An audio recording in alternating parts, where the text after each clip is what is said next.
So the first article I wanted to look at is titled, "It is Time for War. Joshua Feuerstein told Trumpists on eve of insurrection." This is on rightwingwatch.org, and it was written by Peter Montgomery. I'm sure you guys know who this is. I'll get more into who this is in a little bit, just in case you don't.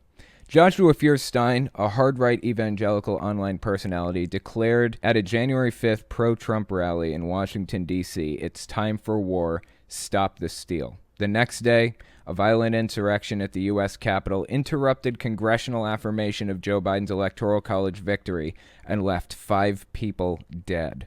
Holy shit, man. Look, there are limits to free speech, as I'm sure everybody here knows. There are legal limits to free speech. You're not allowed to do things that directly lead to violence, like yelling fire in a crowded theater. That directly leads to people getting hurt, and that's illegal. You can go to prison for that, right? Seems to me what happened on January 5th and January 6th directly led to violence. 5 people died that day because of what was said at those rallies. I don't know how this guy, Josh Feuerstein, isn't in jail already. If you don't know who this guy is, he's the person who went to Starbucks and tried to start this Merry Christmas campaign because he's convinced that there's this war on Christmas. He believes that raging atheists are trying to prevent people from celebrating Christmas. As if I don't celebrate Christmas myself. As if I didn't have a Christmas tree up. Like, I fucking love Christmas. It's the best holiday ever. But he's convinced people are out to get him.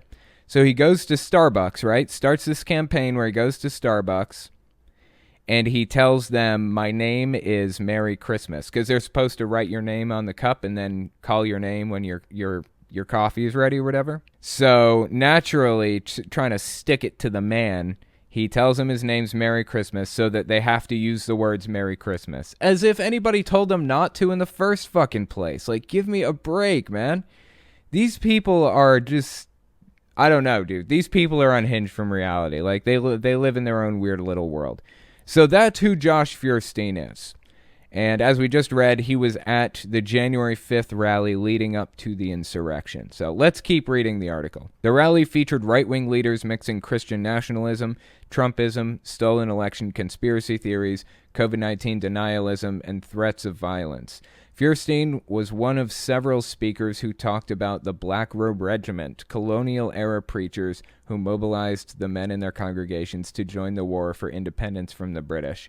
Yeah, I didn't know what Black Robe Regiment was up until very, very recently. It's a super specific term, but, you know, these people are so obsessed with 1776 and the Revolution and the Civil War and all this stuff, like, unhealthy level of obsession over this stuff. Anyway, let's watch this clip of him talking and see what it has to say. Ladies and gentlemen, the Bible declares that the thief and the enemy has come but to kill, to steal, and to destroy. For the last 40 years... Look at this asshole in the background dressed up like in Revolutionary War garb. Like, they are seriously obsessed with this whole war thing. Like, they really believe that we are entering a period where they're going to fight a war. They're going to secede from the U.S. or some other nonsense. FYI, that was made illegal after the Civil War took place. States cannot legally secede from the U.S. So I don't know what they think they're going to do. I mean, Texas talks about seceding every year, basically. It's not possible legally. The U.S. government, the federal government, owns the land. They can't take it and leave. Let's keep listening. Liberals have tried to steal elections and destroy the Constitution, but patriots have come to Washington, D.C. to make their voices heard that we will not allow them to steal this election. There is a particular passage that perfectly parallels the perilous times in which we live. That was some serious alliteration. I loved it. That perfectly... Wait, what was it? I got to step back and hear that alliteration one more time. Let's rewind and hear that. There is a particular passage that perfectly parallels the perilous times. The perilous time. Was that intentional? That must have been intentional. 5 P's in a row? That doesn't just happen. That was either an act of God or he did it intentionally. Which we live. The Bible says that the shepherd David was on the backside of a Judean hill tending the flock when a lion and a bear came to steal the little lambs. Why did God put David there? He put him there to stop the steal. I find that really interesting. So let me extrapolate from the message that he's trying to give us here, right? From my understanding, what he's saying is that God doesn't act on his own ever. He makes things happen through the people around you. He never just snaps his fingers and says, this is how it's going to be now. Apparently, he's trying to make the point that if they want change, they have to do it themselves. And he's saying that this is what God wants. And I know that because I speak for God, I guess. I don't know. That just seems like a real slippery slope to me. You see, the liberals and leftists know that Oh, and one more thing. He keeps referring to liberals and leftists, generalizing people, putting them into categories and groups and attacking them as a whole, dehumanizing them. That's bad. That is a bad sign. That kind of thing leads to atrocities. Labeling one group of people as something evil, whole cloth with no nuance in there whatsoever. He keeps referring to liberals and leftists as the evil that needs to be defeated. That kind of rhetoric is extremely concerning to me. You see, the liberals and leftists know that if you come in the spirit of a predator like the lion and the bear and you take one little lamb today, it will be another.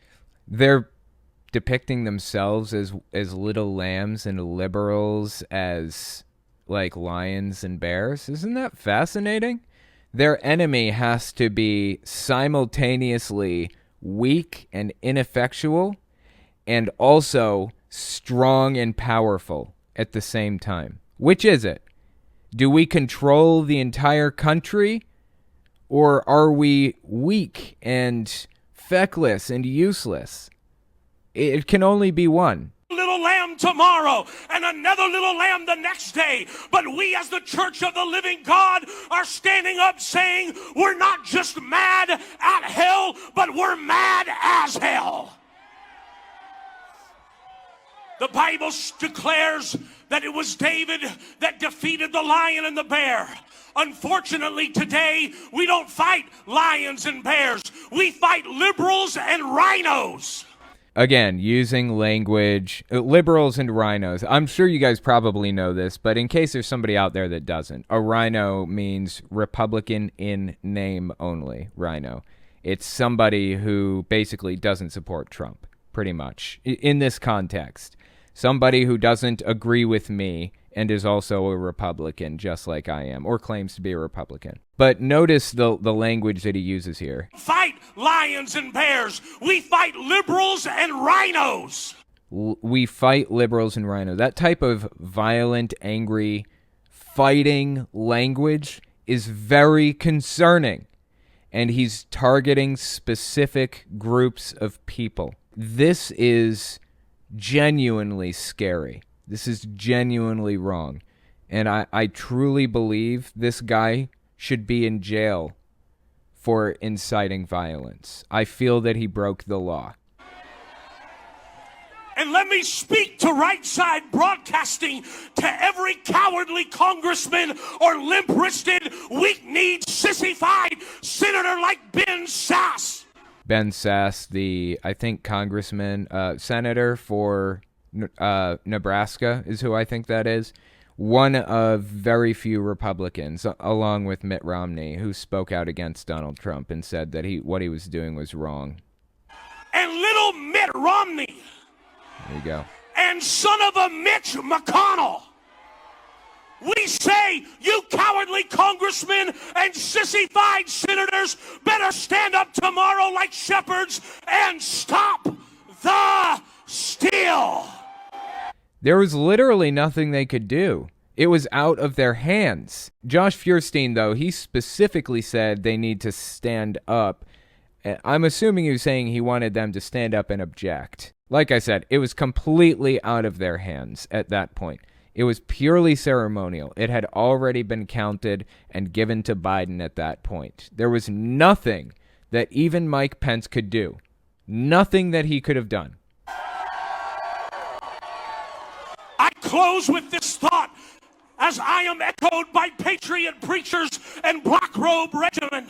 A Black Robe Regiment, that would be a reference to the pastors who were trying to get their congregations to fight in the war before. I think in the Revolutionary War. That's what that's from. So he's saying he stands with the Black Robe Regiment, and he actually wants people listening to literally stand up and fight to accomplish their political goals. That's what he is saying here. It doesn't get clearer than that. As I am echoed by patriot preachers and Black Robe Regiment. It was the preacher, Emerson, that stood there, a Black Robe Regiment, from his pulpit and preached to several hundred one Sunday morning when he took off the black robe that signified that he was a preacher. And he said, there is a time for peace and there is a time for war, and now it is time for war. And so today I stand with the Black Robe Regiment, and I am one preacher declaring to patriots, it is time for war. Let us stop the steal. Is that fucking concerning to anybody else? That was, no way around it, a call to violence. That's what that was. Period. That was a call to violence. No nuance in there. No, well, maybe he was saying this, maybe he was saying that. There isn't any room for that. He literally just called people to violence. And that is exactly what happened. This guy is genuinely dangerous. Josh Feuerstein is leading people. He has a congregation where he preaches this kind of thing. Is this concerning to anybody else? Let's keep reading this article. Feuerstein had declared the 2020 election to be a civil war that will change the face of America forever at the 2019 American Priority Festival and Conference.